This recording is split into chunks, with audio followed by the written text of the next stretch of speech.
Quando o candidato Pablo Marçal começou a crescer nas pesquisas, as pessoas me perguntavam, para onde eu ia na rede social, se o Pablo Marçal seria um candidato viável do ponto de vista eleitoral. Eu falei que achava muito difícil, para não dizer impossível. A política ela não pode ser analisada simplesmente do que aparece na imprensa, do que aparece em rede social.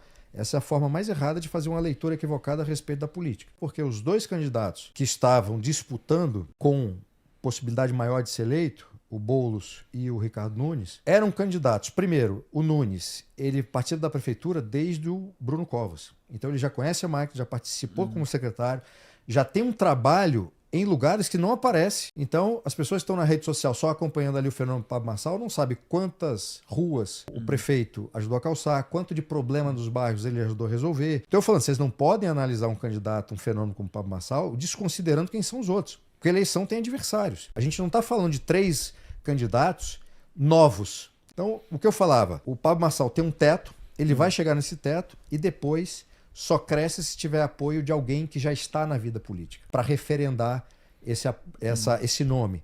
Como isso não aconteceu, e o Pablo Marçal também foi dando seus tropeços, deu o óbvio, que já ia dar. Claro que existe situações em que vem um candidato que sequer é do Estado, como Trump, é o caso do Tarcísio. E o Trump também foi o sonho do Trump, né? A gente pode chegar lá, que é a discussão também sobre Bolsonaro. Então, o Tarcísio de Freitas não é de São Paulo, mas em razão de um momento político e dos adversários que disputavam com ele em São Paulo, ele surge como uma nova força, aproveitando a lacuna de poder do ponto de vista ideológico que havia em São Paulo e aproveitando as falhas que existiam nos adversários dele, junto com o apoio do Bolsonaro. No caso do Trump, aí você tem o fenômeno dos outsiders, que são aquelas figuras que, aproveitando um vácuo de poder, aproveitando um momento ideológico específico, a necessidade da população, ou de parte dela, de ter um novo, cuja retórica política está a todo momento batendo na ferida e dizendo aquilo que os outros candidatos não dizem, aí você tem esses fenômenos eleitorais,